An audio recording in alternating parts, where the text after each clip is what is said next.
Nagpapasalamat po ako sa araw-araw na pamumuhay, sa yung hindi nagkukulang po yung sa pangangailangan namin. Iniingatan po sa pagpasok, sa trabaho, pauwi. Yan. Kumusta naman yung mga pasyente nyo? Kumukunti na nga po. Lumilit po yung sales namin. Nanganganib po. Kaya sana yung ako po nagpapasalamat po kasi yung mama ko nagkaroon po ng daw po dito sa may balikat niya sa loob, infection. Tapos nagpapasalamat po ako kasi nakabalik naman po sila, nagpa-laboratory sila kanina.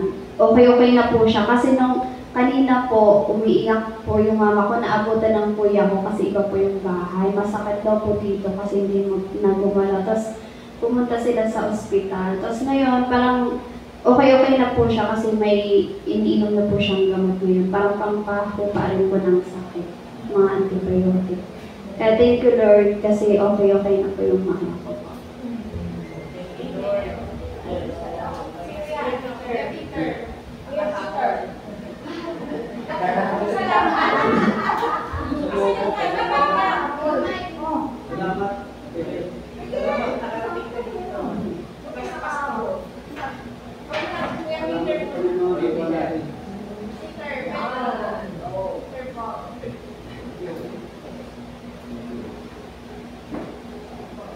Magandang gabi sa atin lahat. Ay, nagpapasalamat din dahil sa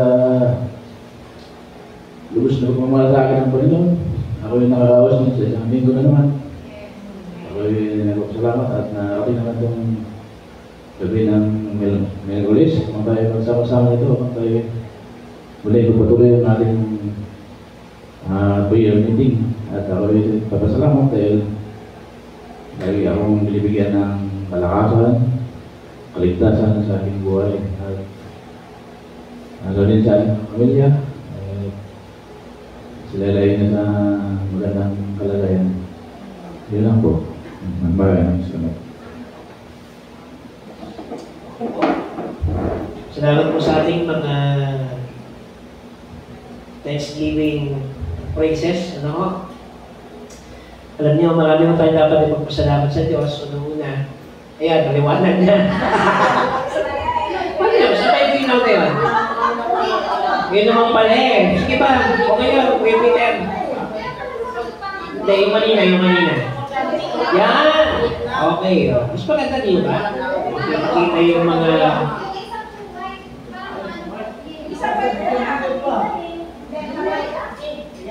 Yan.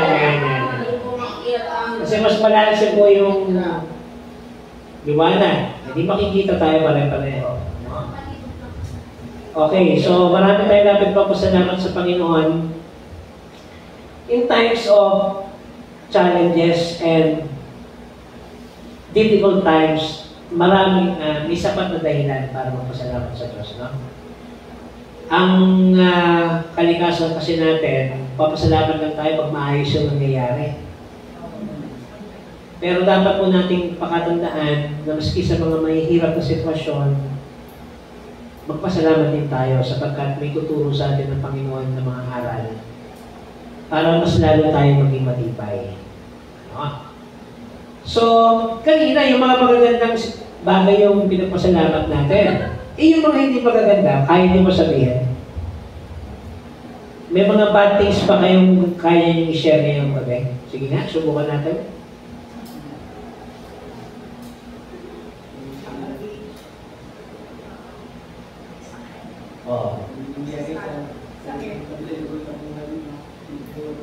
Sige, unahin natin yung sakit. Pare-pareho tayo nagkaroon po ng mga karamdaman. In fact, sabi po mag-iina, 3 po kami nagkasakit. Sunod-sunod yun. Alam niyo po, sa antibiotic pa lang, napakalaki na ng gastos. Ano? So, mag-iisip ka, ano dapat ipagpasalamat sa Diyos? Nagkasakit ka na nga. Unang-una, yung kanya pong provision. O, di ba? Eh, mabuti po talaga Diyos kasi si Calum natapos na ng gamutan. Pastora, ganun din. Ako, malapit na ako. Bukas na yung last antibiotic ko. So, yung provision niya. Pangalawa po, tuturuan kang mag-ingat sa sarili mo. Kasi ako talaga, hindi ako nagdadala ng payo. Pero may payo na ako dala lagi. Kasi tagulan na nga naman, kailangan mo na mag-ingat sa sarili mo. Doble. Okay? Ikatlo po, ipinapaunawa rin na kapag nagkakasakit ka, tumatanda ka na. Hindi na yung tulad yung katawan mo tulad dati. Kasi ako sanay nun na sinasalubong ko lang yung ulan tsaka yung ambon. Nung kabataan ako, wala sa akin yan. Pero ngayon dapat isa-alang-alang mo na pala. So may mga bagay pala na kailangan po natin ipagpasalamat sa Diyos sa kabila ng ating mga hindi magagandang karanasan. Ano po? At yun po yung basically ay ating pong binibigyan ng pansin sa gabing ito. Buksan po natin yung ating talata sa mga Biblia po natin. Sa Psalms 24, Awit 24. Sa Lumang Tipan po. Awit 24. By the way, thank you pala sa ating mga kapatid na Vladimir at na-meet ko si Joanne. Ayan, first time si Joanne. Sana makapagsimba ka sa Sunday, Joanne. Good evening, Ati Pelos. Chapter 24 po ng Aklat ng Awit. So, basahin po natin ang tugunan. Buong chapter, verses 1 to 10. Okay? So, babasahin mo natin ang tugunan, ha? Ang buong daigdig at ang lahat ng naroon ang may-ari si Yahweh na ating Panginoon.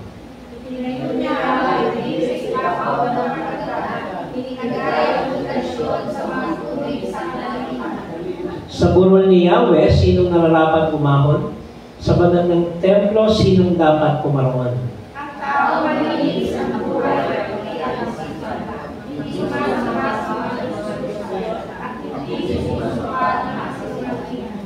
Hindi Bibigyan siya ni Yahweh ng pagpapalang kaligtasan. Ipapahayag siya ng Diyos na walang kasalanan. Ganoon ang mga taong lumapit sa Diyos, sila ang tulog sa Diyos na kumot. Buksan niyong mabuti ang mga tarangkahan. Buksan ninyo pati ang mga lumang pintuan, at ang dakilang hari papasok at daraan. Sino ba yung magandang hari? Si Yahweh na malakas at makapangyarihan. Si Yahweh na nagbuhay sa lahat. Buksan niyo mabuti ang mga tarangkahan, buksan ninyo pati ang mga lumang pintuan, at ang dakilang hari papasok at daraan. Tayo po lahat, sino ba itong dakilang hari? Ang makapangyarihan si Yahweh, siya ang dakilang hari. Okay. So, ito po ay galing sa ating lectional reading. Nagagamitin po natin sa darating na linggo. No? So, meron po tayong tinatawag na mga pagbasa mula po sa Lumang Tipan. Unang-una po yung galing sa propeta, mga aklat ng mga propeta.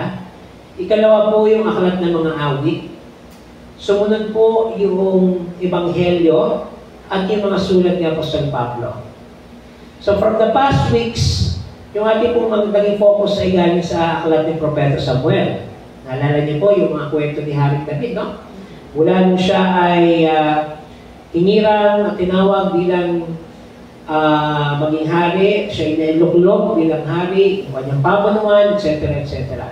And even po sa ating Sunday services, ating pong binibigyan ng pansin yung first reading dyan. Ano? Pero, ito hong aklat naman ng awit ay isa rin po sa option natin na pwede nating pagkunan ng mga pagninilay. So pinili ko po ito dahil napakahalaga kung paano mo natin tinitingnan ang kahalagahan ng sanglilikha na ibinigay po sa atin at pinagkatiwala ng Diyos. Noong nakaraan pong ating VCS, napakaganda po ng ating tema. Yung pong ating Vacation Church School ay nagdaos po ng kanyang ika-100 taon. Alam niyo ba yung Joanne, yung VCS? Yan ay ministry ng church. Nag-100 years na siya this year. So basically, ang ating pong focus para sa mga bata at natanaman sila ng salita ng Diyos, ipakilala sa kanilang Panginoon, in-nurture sila hanggang sa sila ay lumago. At sa buong buhay ng church, hindi naman po ng Pasay, hindi ng iba nating mga kapatiran sa ilalim ng National Council of Churches in the Philippines, talagang natanim ng mabuti ang BCS. So umabot siya ng centennial this year. At marami po dito ang bunga ng Vacation Church School. Kasama na po ang inyong lingkod. Bunga po ako ng BCS, naging mag-aaral ako, nagturo din po ako niyan, and eventually, ito na, nagpasok na po tayo. So isa po doon sa binibigyan ng pansin, yung tema na ating tinutukan, yung you and I, sige nga, Teacher Joy, ano ang ating tema ng BCS? You and I.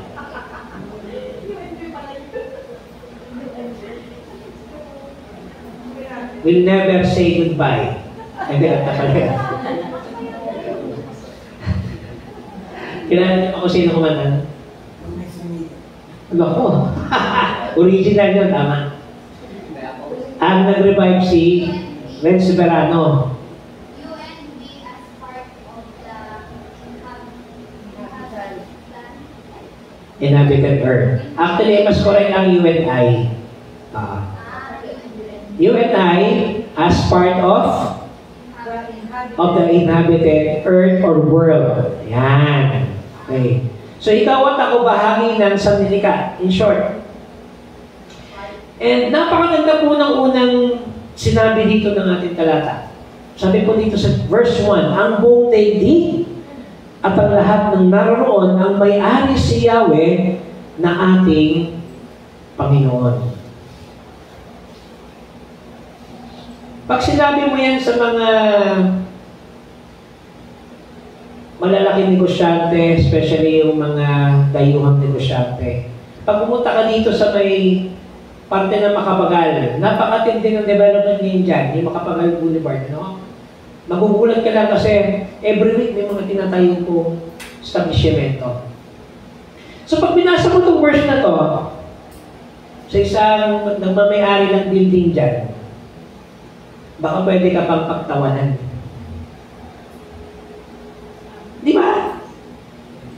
Paano mangyayari ng Diyos sa may-ari nito? Ako may-ari nito. Meron akong loop, meron akong titulo, meron akong kasulatan, etc. etc. Paano nangyari na makatotohanan ito pong ating sinabing talata, samantalang lihis naman doon sa aktual na sitwasyon natin dito sa lupa? Okay? At yun po yung una natin dapat na pagnilayan sa gabi ito. Unang punto po, ng buong daigdig at ang lahat ng naroon, ano po? Ang may-ari si Yahweh na ating Panginoon. Ito po yung lagi natin sinasabi na tayong lahat ay nilikha ng Diyos. In fact, doon po sa aklat ng Genesis, dalawa po ang presentasyon ng creation dyan. Okay? Yung una po, nilikha tayo ayon sa wangis ng Diyos, so tinatawag ng Imago Dei. At doon po sa chapter 2, nilikha naman tayo mula sa alabok. Okay? So, doon galing yung kaisipan na mula tayo sa alabok at babalik tayo sa alabok. Okay? So, dalawang presentasyon ng creation, ha? Pero ang malinaw po doon, lahat tayo ay galing sa Diyos. Tayo ay nilikha ng Diyos, ayon man sa kanyang wangis, o ayon man sa kanyang hininga, at mula sa labok, tayo kanyang hiningahan. Ang malinaw po doon, lahat ng naroon dito sa mundong ito ay merong pinagmulan. May tinatawag na creator. Okay. So sa pag-usbong po ng siyensya, lumalago ang kaalaman ng tao. Okay? Nadadagdagan yung mga discoveries. Pag sinabi mo natin siyensya, ito po ay pamamaraan na pinapatunayan yung mga pangyayari batay sa mga aktual na mga impormasyon at mga datos. Ibig sabihin, meron kang pruweba. Okay? So, hindi naman po natin tinatawaran yung kakayanan ng mga siyentipiko. Sapagkat sila din po ay merong ika nga ay scholarship. Meron silang pagsasanay at paghahanda sa kanilang piniling bukasyon at profesyon. Ano? At yung mga siyentipiko talaga dumadaan yan sa iba't ibang mga proseso para mapatunayan na mayroong nangyaring ganitong karanasan o sitwasyon sa buhay ng tao. No? So, para sa akin, ginagamit din ng kasangkapan ng Diyos yan para may mapatunayan dito sa mundong ito, para magkaroon ng paglago ang ating buhay. Yung mga invention na yan, wala namang problema yan. No? Pero alam niyo po, may mga bagay sa mundong ito na hindi natin kayang ipaliwanag. May mga pagkakataon po na tayong lahat ay nagkakaroon ng dead end. At yun po yung tinatawag na existence ng tao at ng mundo. Kaya ang tao po, tuloy-tuloy ang kanyang pagsasaliksik. Kasi tayo, tuloy-tuloy tayo nagtatanong eh. Kaya nga marami po tinatawag ng mga philosophers. Pangalanan niyan, napakarami niyan. No? Sapagkat habang nabubuhay ang tao, siya ay nagkakaroon ng by nature, siya ay nagsasaliksik, nagtatanong, naghahanap ng mga kasagutan. No? Pero may mga bagay sa mundong ito na hindi natin kayang arukin. Yan. Doon po papasok yung tinatawag na limitasyon ng tao o yung human limitation. Okay? For example, ang ating po pastor dati, salamat sa Diyos, si Pastor Joshua po ay matagumpay na naoperahan. Nasa recovery period na siya. Pero magtataka kayo, doktor na siya, nagkasakit pa siya. Diba?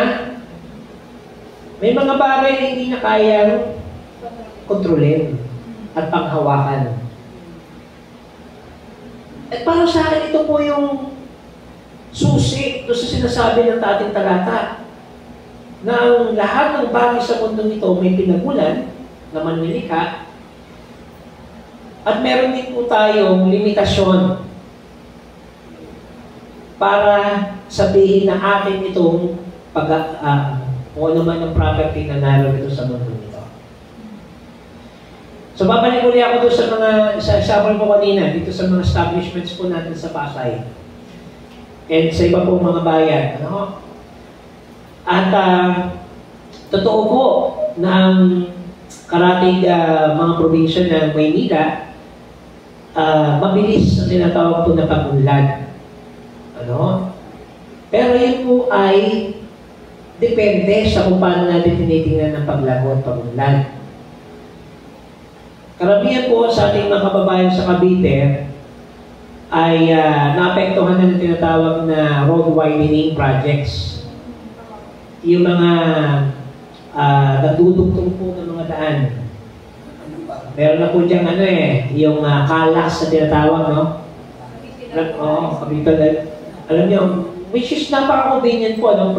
Kung galing ka sila, pupunta ka na Novali, Santa Rosa, 20 minutes lang nandun ka na. Doon po sa isang part ng Cavite, na usually, iniikot pa yung napakalayo, ano?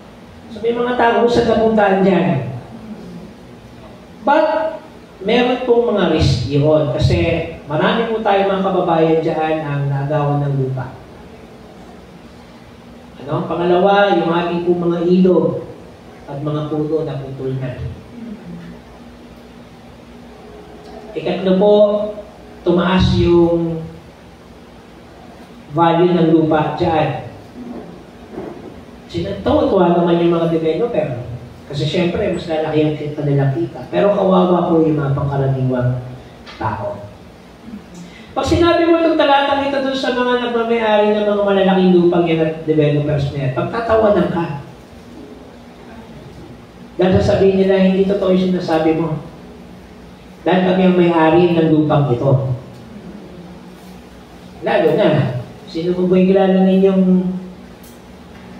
nagko-convert ng mga lupa natin? Yan, si Villar. Miyembro pa naman natin si Cynthia Villar. Ano po yan eh? Yan ay Aguilar ng Dalaga. Ang mga Aguilar po, member natin talaga sa Ellen Wood. Yung iba, ano?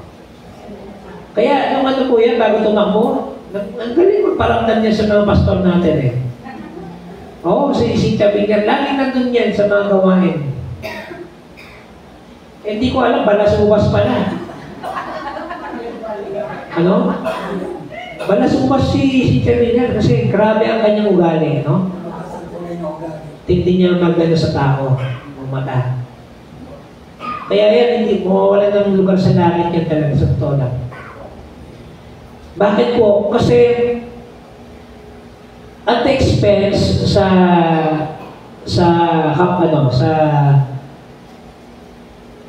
ultimong kanyang sagasaan ng mga maliliit na tao para lamang magkaroon ng daan yung kanyang negosyo. Gagawin niya. Ano? Alam niyo ba, ito sabi ko, share ko lang sa inyo, meron po tayong tinatawag na Wednesday Forum diyan sa Cosmopolitan Church. Sabi ko nga sa inyo, bago siya tumakbo noon, nagpapabango yan sa mga pastor natin tsaka sa simbahan. So may forum po noon si Cynthia Villar ang speaker. Magtanong ako sa kanya. Sabi ko, ma'am, meron po ba kayong proyekto o programa para sa mga manggagawa natin o pastor na walang sariling bahay at lupa? Dahil kayo naman po ay pinagpala ng Diyos na nagkaroon ng ganitong negosyo, kahit na sa execution ko, dinugas nyo naman yung mga lupa dyan. Anyway, so, parang sasabi, ang punto ko lang, meron mo ba kayong plano para sa mga pastor po natin? Sabi niya, actually, hindi niya sinagot yung tanong ko. Ang sabi niya, kung meron daw proposal yung ating mga obispo, at pag-aaralan pa daw niya mabuti, baka sakali, magkaroon po siya ng isang proyekto para sa mga manggagawa natin na walang sariling bahay at lupa.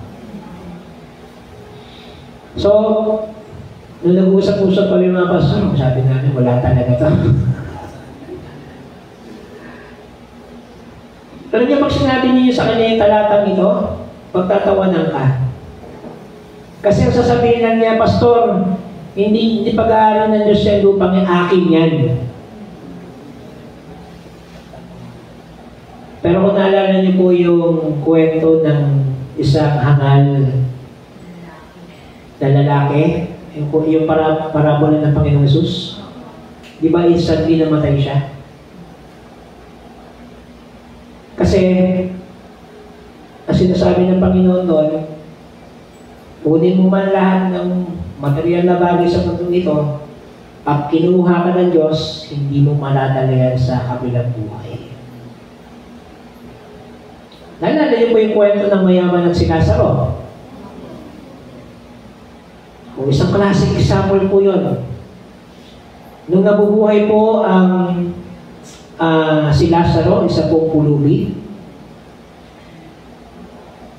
siya po ay may malalang sakit, hindi kumakain ng regular sa araw-araw, wala siyang tinutuluyang bahay. Hindi rin regular ang kanyang pagkain.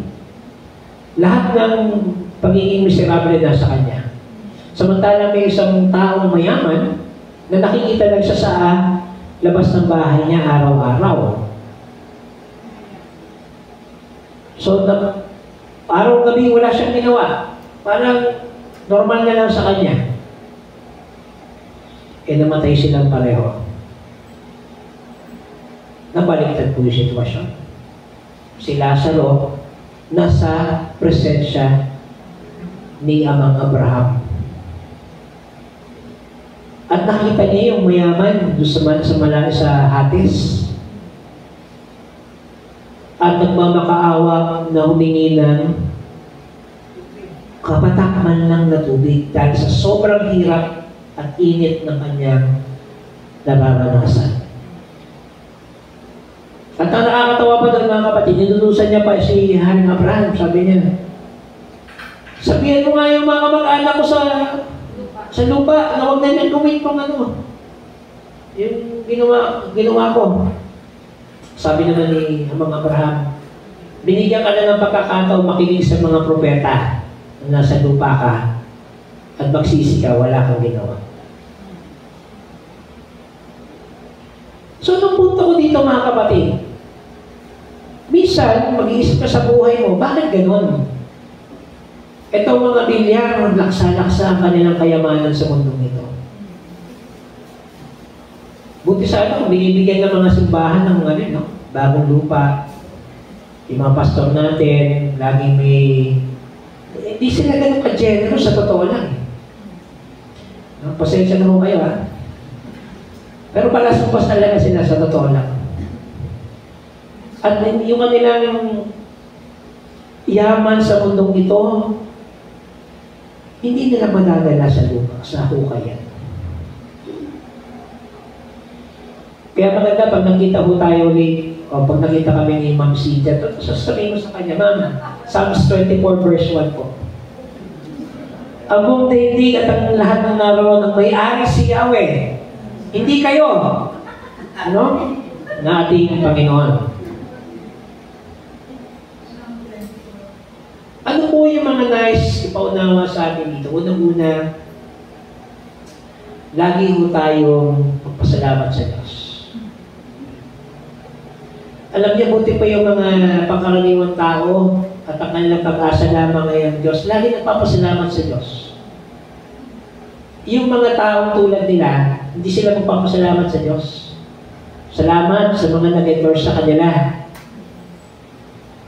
ng mga panibagong partner sa negosyo. Salamat sa mga politiko sa Kongreso at sa Senado na pumirma ng mga batas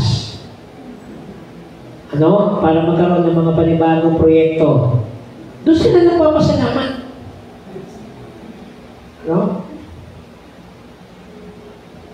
Pero ang mga taong ang tanging Diyos lamang ang pag-asa, genuinely sa Panginoon niya nagpapasalamat. Sumunod po, dapat ibaba natin yung ating mga sarili sa harap ng kapwa natin, sa harap ng Panginoon. Tulad nung nangyari po sa mayaman ng kay Lazaro, nabaliktad po yung sitwasyon Sa totoo lang, laksa-laksa yung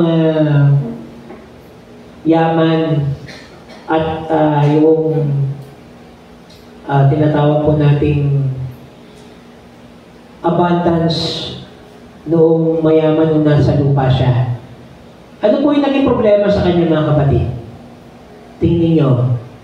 Kasi wala siyang ginawa na paraan o hakbang para matulungan yung kanyang kapwa na araw-araw niya naman nakikita.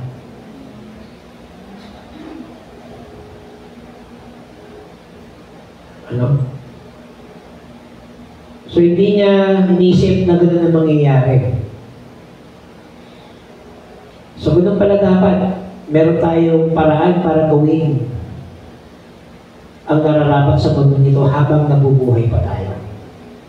Kasi ayaw ng Diyos na wala tayong gagawing paraan. Pag pinabayaan natin na gano'n, mabigat na kasalanan pala sa harap ng Diyos yan. Sumunod po, itong mundong ito, tayo po ay ginawa niya bilang mga katiwala. Okay. Pag sinabi mo natin katiwala, mga kapatid, ipinagkatiwala sa atin ng Diyos ang lahat. Kaya nga katiwala, kami tiwala sa atin ng Diyos. So hindi dapat natin alisin yung tiwala yun. Dapat hindi natin ang tawag dito, huwag natin hahayaan na malungkot ang Diyos na baliwalain yung tiwala ang ibinigay niya sa atin. No? Sabi ay dapat ingatan po natin yan. So, mga kapatid, sa gabi ito, hindi po masama ang umulat sa buhay. Basta huwag lang tayong manlalamang sa kapwa. Ano, yung sobra-sobra, hindi na maganda yun. Kung may sobra ka, ibigay mo. Share mo sa iba. Ano? Kasi hindi ho natin yan madadala doon talaga sa buhay. At hindi natin madadala yan sa kabilang buhay. Yung pwede natin bitbitin sa kabilang buhay, yung mga pagtatanim na ating ginawa dito sa mundong ito. Kasi meron tayong harvest time doon pagdating ng panahon. Yung pagsasakripisyo natin para sa gawain ng Panginoon, yung pagpapakilala natin sa bilang mga lingkod ng Diyos sa kabila ng mga pag-uusig na pwede nating maranasan, yung mga kahirapang nararanasan po natin, yung kasalatan po natin sa material na bagay sa mundo nito, na meron ng iba, tayo ay wala. Huwag tayo mag-alala dyan. Sapat na yung nakakaraos tayo araw-araw eh. Na wala tayong ginagawang masama sa ating kapwa. Huwag na tayo tumula doon sa mga malalaking mga negosyante at malalaki yung pamilya na, yes, so talaga namang ang ganda ng buhay nila sa mundo nito. Pero may assurance pa sila na pag sila'y nawala sa mundo nito, ganun din ang kanilang kalagayan sa kabilang buhay. Palagay ko hindi. Unless sila po ay magbabalik loob sa Diyos, babaguhin nila yung uri ng pamumuhay nila, magsisi sila at magpakababa sa harap ng Panginoon, mabuti ang Diyos at mabait. Di ba? Kaya pwede natin sabihin ulit, kapatid na Cynthia, magsisi ka na. May pagkakataon pa para magbalik loob sa Panginoon. At sa iba pa mga may ganung kalalagayan sa mundong ito, no? Kasi sa totoo lang, walang lugar ng mga tulad nila sa kaharian ng Diyos. Dahil malayong-malayo yan sa kanilang mga wasanais na Diyos para sa atin. So yun po, mga kapatid, sa gabi nito,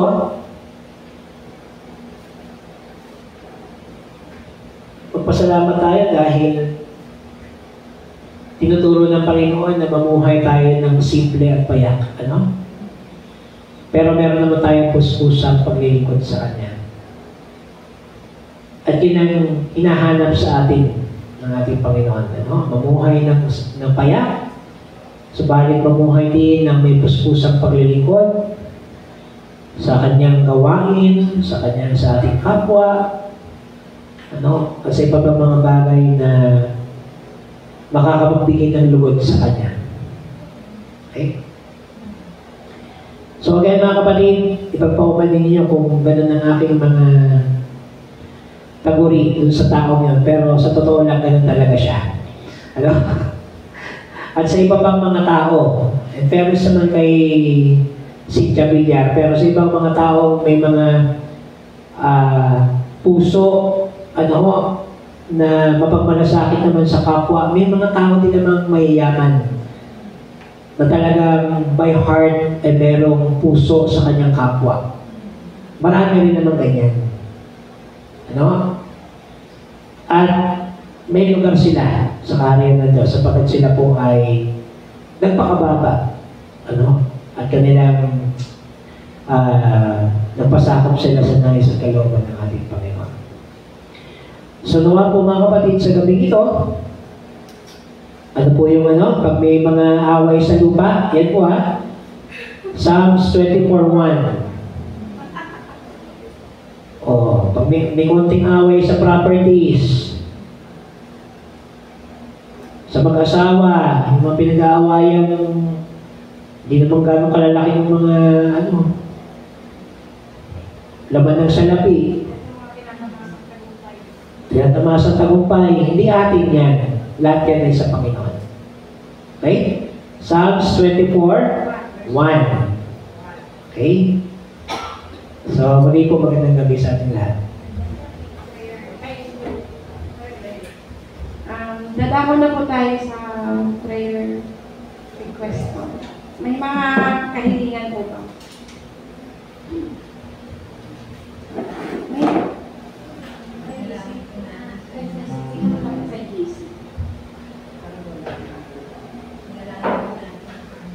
Si Pastor Marcos po, ipanalangin natin dahil kaka-opera niya lang, di ba? Sana ay tuloy ang kanyang recovery at lumakas si Pastor sa kanyang pagkaka-opera. Basketball.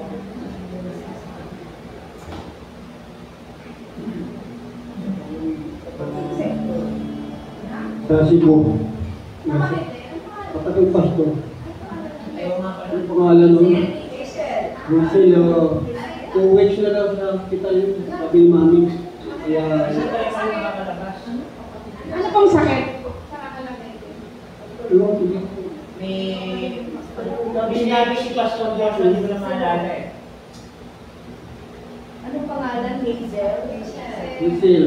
Marcos. Kasi may asawa na siya. Sama natin panalangin yun.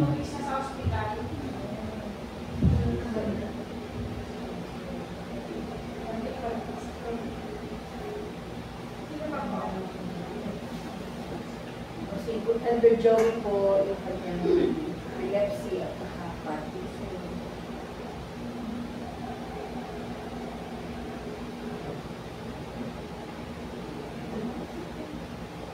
Ako na rin yung aking pagiging makakalimutin. Although ako'y may dalawang pa ang aking i-undergoing na test. Hindi malaman kung saan ang problema kasi nag-MRI na ako. Ang problema sa utak ko. Anong test ka? Ano nga yung papa? Sa blood Tsaka, basta kuhanan ako ng dugo. At saka yung sa memory test. May mag-ano sa akin sa memory test. Sige ko na lang ito. Get ko. Oo. Kalimutin na ako talaga. So, yun pa. Nagpapasalamat tayo sa Panginoon dahil sa wakas nabayaran na din natin ang ating renovation. Oo, salamat sa Panginoon kasi nag-worry na ako sa kalagayan ng ating finances So, anyway, the Lord is still good. Salamat sa Diyos, nakabalik na tayo sa ating punta. Bagay po sa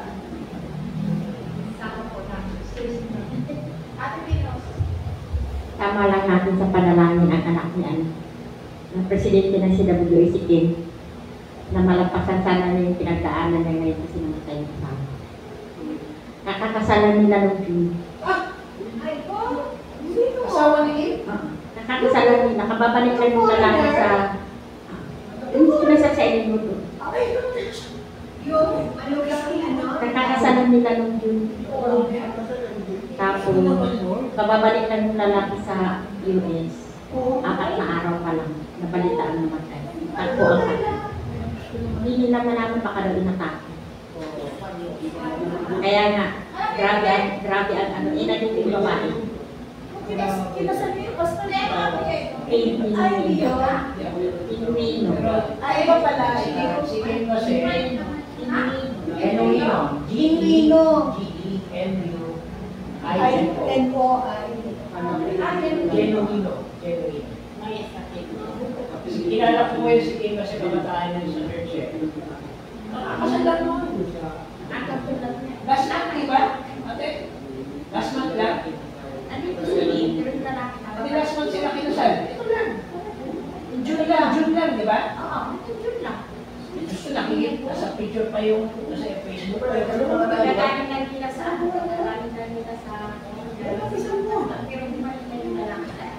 yes.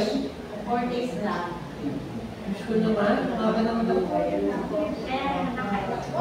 Mura na yung kasama niya. Hindi, pwede ko rin. Sa reverse na kami. Yun pa lang. I mean, talagang yun ba? Ang saya-saya. Anak siya, si W President. Oo, anong pinapilagi? Ay! Girlfriend niya, no? Oo.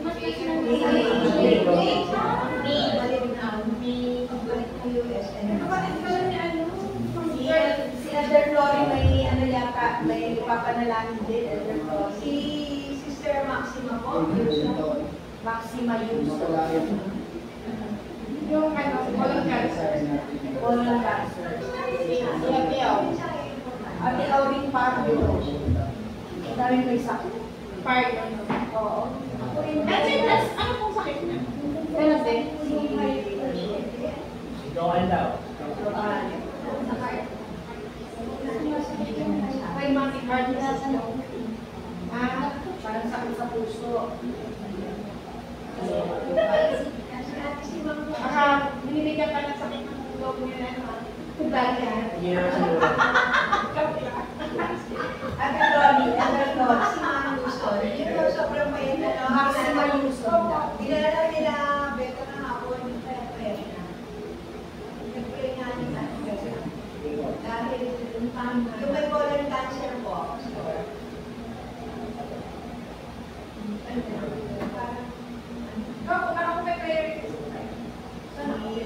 Si kapatid na, ano pangalan mo ate? Ian. Meron kayong prayer request? sana maging ano, maging smooth yung start ng work. Praise God. May iwan ka ng Lord. Pagkatapos ng area nito. Wow, thank you Lord. Saan po kayo magtatrabaho? Alorica Call Center. Wow. Thank you Lord. May Kailan po ang simula? July 30. July 30. Okay. Madalagi na yun. Magpasalamat din.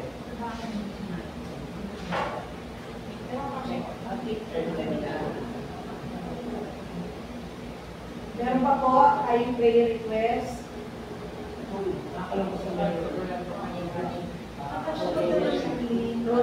Rolando Caniban.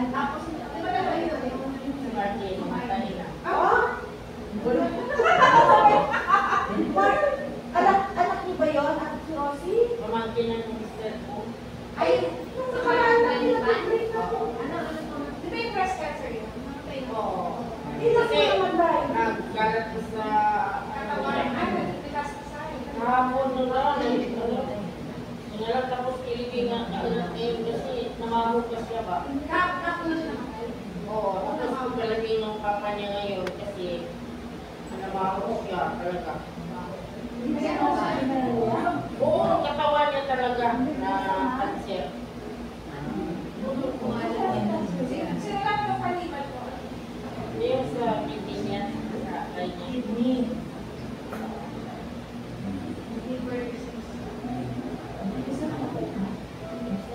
Tagal niya. Di ba, breast cancer yun? Kumalat ang sa likod. Katawan na. Mabuti na, hindi siya nagpapila. Kaya nung pupila siya, siguro, dahil siya namatay. Oo, kasi kaya, parang kaya naman daw may sa cancer pag pupila ka agad. Mabilis ang stage. Kasi nagagalaw yung ano eh. Hindi nga naman si Tita P. Oo, sabi ni Pastor B. Di ba na-operahan niyo yun? Dali daw nag-stroke na. Si Tita P.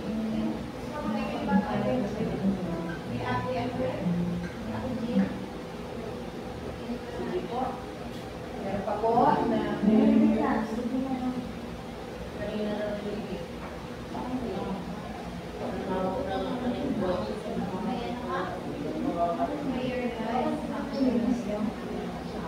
Prayer request.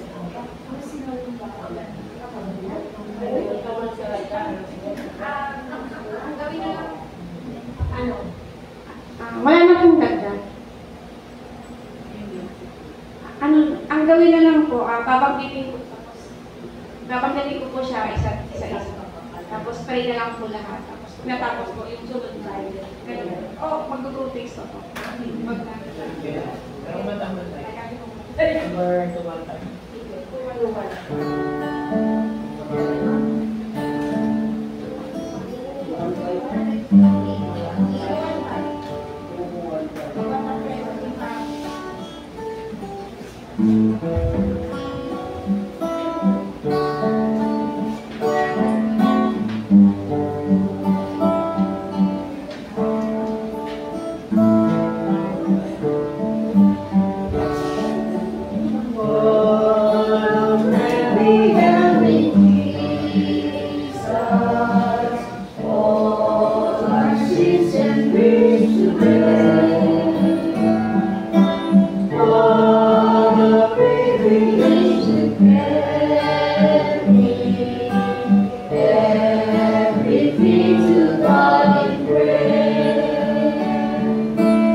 Panginoon, narito po ang aming mga kahilingan, ang aming mga prayer request.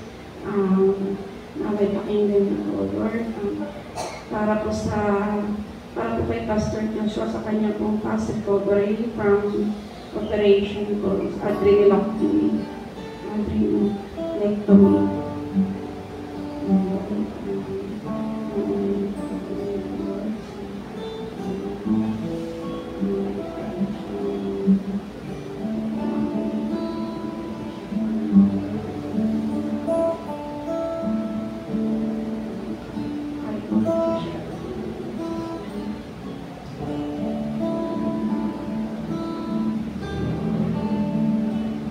Para naman po sa kapatid ko ni Pastor na si Sister Hazel, sa kanya pong pagkakalala po sa hospital for 2 weeks, kanyang recovery din po para po makalabas na siya ng hospital.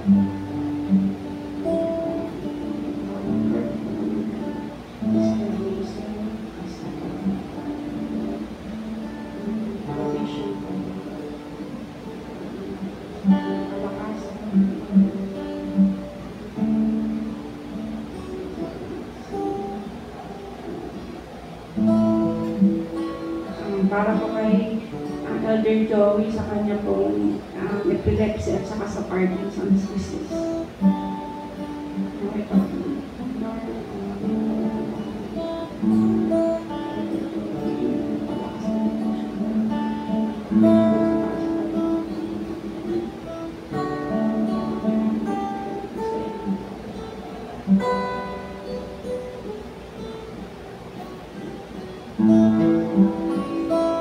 Para naman po kay Elder Grace sa kanyang pagiging makakalimutin, para din po sa kanyang upcoming po ng mga blood test, iba pa pong test, memory test.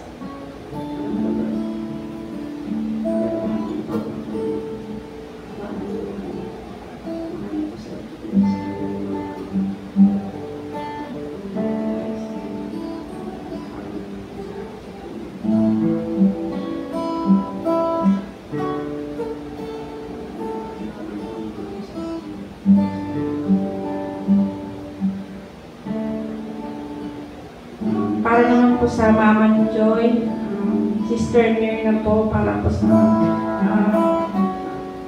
paggaling po ng infection po sa kanyang left arm.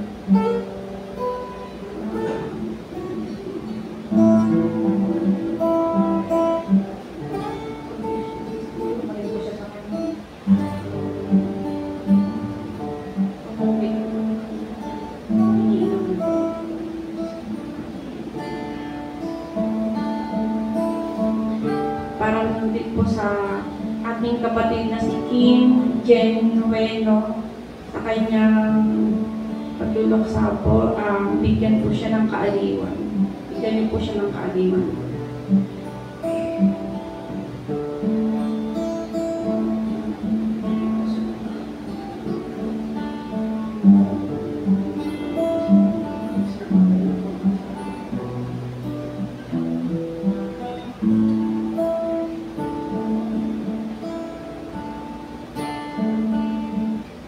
Next po, sa ating Sister Maxima Yusun po, para po sa kanyang paggagamot po sa kanyang colon cancer.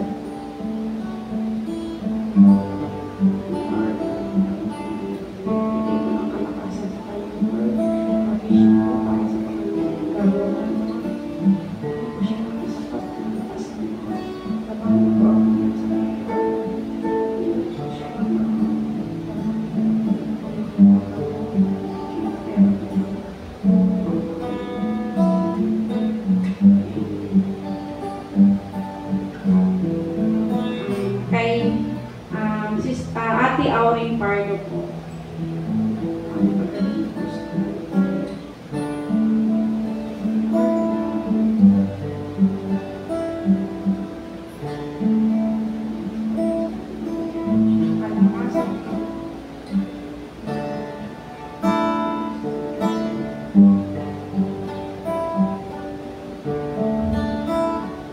Kay Joan naman po, nakasama natin ngayon sa nararamdaman niyo po.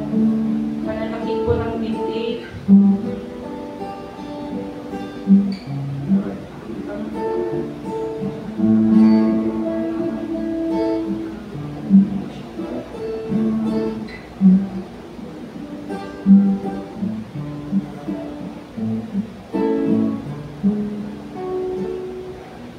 Kay Ate Kim po, nakasama natin ngayon, ang kanyang pag-start po sa work, maging smooth lang po at Thanksgiving na rin po para sa kanyang bagong trabaho sa July 3.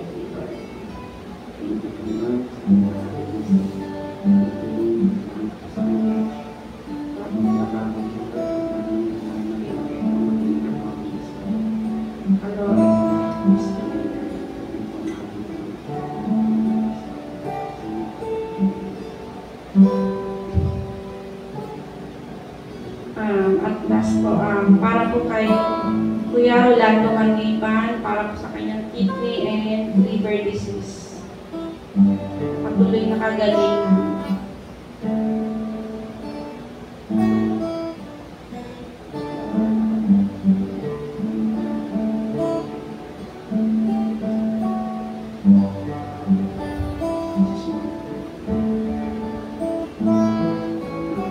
Para po sa pangkalahatang panalangin, bigay po natin kay Pastor Henry. Tayo po ay muling bumalik sa diwa ng panalangin. O aming Diyos na buhay at makapangyarihan sa lahat, ang aming pasasalamat at pagpupuri sa inyong dakilang pangalan. At patuloy ang aming pagkilala sa inyong kabutihan. Unang-una sa inyong pag-iingat upang kami makarating ng maluwalhati sa dakong ito. At upang bigyan daan ang gawain ng pananalangin na nauukol sa aming mga personal na buhay, sa aming pamilya, sa aming mga gawain at paghahanap buhay, sa aming mga kalusugan, sa mga bagong karanasan na inyong pinapaunawa sa aming Panginoon, upang kami ay mas lalong maging matatag at maging matibay sa pagharap namin sa mga hamon ng buhay. Narinig niyo, O Diyos, ang aming mga pagsamang panalangin. Dinggin ninyo ang mga panalangin namin, Panginoon. Buong puso po kami at buong kapakubabang lumalapit sa inyong harapan. Taglay ang pagkilala na walang sino man sa amin ang karapat-dapat at kami umaasa lamang sa inyong habag, sa inyong pag-ibig, O aming Diyos. Patawarin niyo po kami sa aming mga nawang kakulangan at kahinaan sa inyo, sa isip, sa salita at sa gawa. At patuloy kaming magsumikap na mamuhay ng ayon sa inyong nais at ayon sa inyong kalooban. Sa gabi ito, Panginoon, salamat din sa pagpapaalala sa amin na sa tuwing na kami ay laging magpakubaba sa inyong harapan at sa amin sa harap ng aming kapwa. Sapagkat walang anuman ang dapat naming angkinin sa mundong ito. Ang lahat ay sa inyo. Maging ang aming buhay, maging ang aming mga ari-arian, lahat ng nasa aming paligid at tinatamasa sa ngayon, Panginoon, ay pansamantala lang. Kung kaya, Panginoon, igawan niyo po sa amin ang kapanatagan na kung ano man ang aming natatanggap na biyaya sa mga panahon ito ay dapat namin ipagpasalamat at kilalanin na ito'y mula sa inyo. Ingatan at maging mabuti kaming maging katiwala ng mundo nito, ng aming mga buhay, ng aming mga gawain at ministeryo, at sa kung paano namin gagawin pa ang mga natitira naming oras sa mundo nito, sa mga mas makabuluhan na gawain na naaayon sa inyong kalooban at sa inyong nais. Ang ipahayag ang inyong mabuting balita ng kaligtasan, ang gawin ang mabuti at ang mga makatwirang bagay. Panginoon, sa panahon na kami ay natatakot at nag-aagam-agam na harapin ang buhay nito, igawan niyo po sa amin ang pananampalataya, ang lakas at pag-asa na nagmumula sa inyo, Panginoon. Sapagkat kayo, Diyos na buhay at makapangyarihan sa lahat, anuman ang aming sabitin, ito'y aming mapagtatagumpayan. Kung kaya, Panginoon, salamat sa presensya ng inyong mga anak na kasama namin sa gabi ito. Ingatan niyo po kami sa aming pansamantalang paghihiwalay at makita namin, Panginoon, ang kahalagahan ng aming sama-samang pagtugon at pagkilos bilang inyong mga anak at bilang inyong mga lingkod. Ito po ang aming pag-usamang panalangin, aming pasasalamat sa tanging pangalan ni Jesus, na aming Panginoon at tagapagligtas. Amen.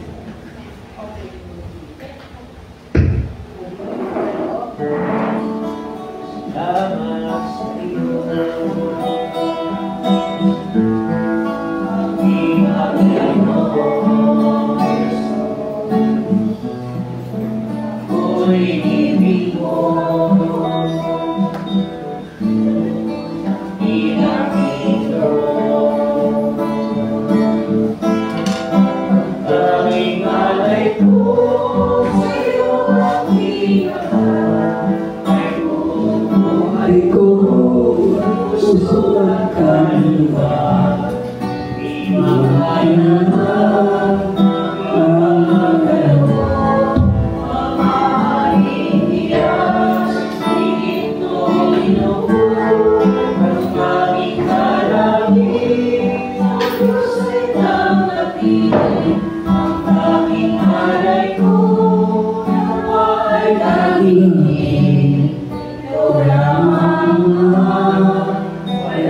Sa ating mga balik